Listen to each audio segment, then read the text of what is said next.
Hello বন্ধুরা, আমি ঠিক এতটা অবধি ক্লিন করেছি। টাইলসটা এতটা অবধি হয়েছে। এই দেখো এখানে হলুদ হলুদ আছে, এখানে এখনও করিনি। এই যে এতটা অবধি করে নিয়েছি, চকচক করছে। কতটা অবধি বলো তো? এই যে এই মাঝখানের এই এতটা অবধি, কিন্তু হ্যাঁ এই যে এতটা অবধি এখানে ফাঁকা রেখেছি। এই বাসনের এই যে সব থালা দেখেছো, কতগুলো থালা, দুজন মানুষ আমাদের।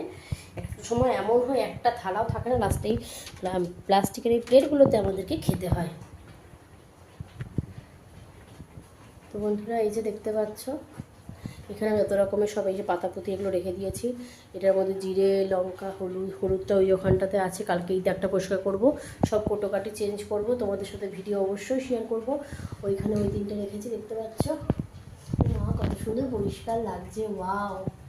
ওই যে একটা কোটো রেখেছি, এদিকে সস, এদিকে দুটো খই, আর এদিকে আবার এই যে কাপের সম্পা। দেখতে পাচ্ছ কত রকমের কাপ আছে, এখানে অনেক রকমের কাপ আছে বন্ধুরা। আর এইখানে এই যে কুটি কাটি এগুলো রেখেছে, দেখো দেখতে পাচ্ছ। এটা লঙ্কা, এটা হলুদ, কীরকম দেখাচ্ছে হলুদটা, বাবা। এটা জিরের গুঁড়ো, এটা কেওড়া বাটা। এর মধ্যে আছে হচ্ছে চাট মশলা, লবণ, গোটা জিরে সব আছে, সাদা মাচা। আচ্ছা, মিক্সিটা পরিষ্কার করে দিয়েছি আমি, ওই বলেই দিয়েছি। এই দেখো যেটুকু তার খোলা আছে এটুকু তার কিন্তু পুরো পরিষ্কার। আমি এটুকু প্লাস্টিক আর খুলি না, জানো তো। এই প্লাস্টিক খুললে না পুরো তারটা ভালো হয়ে যাবে, তখন আমার একদম বাজে লাগবে। আর অনেক সময় তাড়াতাড়ি করে কাজ করে বেরিয়ে যেতে হয়। আমি তো সংসারেই থাকি না, আমি যাদের ব্লগ করি তারা দেখি সারাদিন সংসারের কাজই করে। আমাকে তো সংসারের বাইরে আদার্স অনেক কাজ করতে হয়। মেয়েকে নিয়ে আসা, ওকে রেডি করা, ও নাচের ক্লাসে নিয়ে যাওয়া, প্রচুর প্রোগ্রাম অ্যাটেন্ড করাই ওকে, সেগুলোকে অ্যাটেন্ড করানো, রিহার্সালে নিয়ে যাওয়া, তো আমার পক্ষে এতটা হয়ে ওঠে না। এইবার দেখো বন্ধুরা, এই যে ভাত কিন্তু হয়ে গেছে। আমি এক্ষুনি উপর দেবো, নাহলে কিন্তু একদম নরম হয়ে গলে যাবে। তো চলো ভাতটা উপর দিন, তারপর তোমার সাথে আবার আসছি। এই যে দেখতে পাচ্ছ পুরো ক্লিন হয়ে গেছে। এই দেখো এই উপরেরটাও কিন্তু পুরো ক্লিন, এর থেকে দেখাতে পারবো না, জুম করলেও হবে না। ওই দেখো, এইসব দেখানো যাচ্ছে না।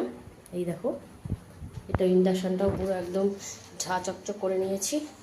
মিক্সিটা মেজে ঝা চকচক করতে, আমি চেষ্টা করি অনেকটা। মিক্সিটা এমন হয়েছিল না, আমি তো মাঝে মাঝে শ্বশুরবাড়ি থেকে মায়ের এখানে এসে থাকতাম, হাজব্যান্ড বাইরেই থাকতো, যেহেতু মিক্সিটা ইউজ করার পরে ওরকমভাবেই রাখা থাকতো, জানো তো। কেউ যে একটু মাছভেদ হবে সেটাও করতো না। নিজের জিনিস না হলে যা হয়। ঠিক আছে চলো, অত কথা বলে লাভ নেই।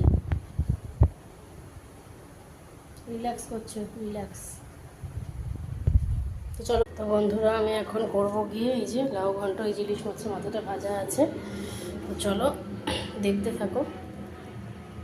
একটু তেল দিয়ে নিলাম।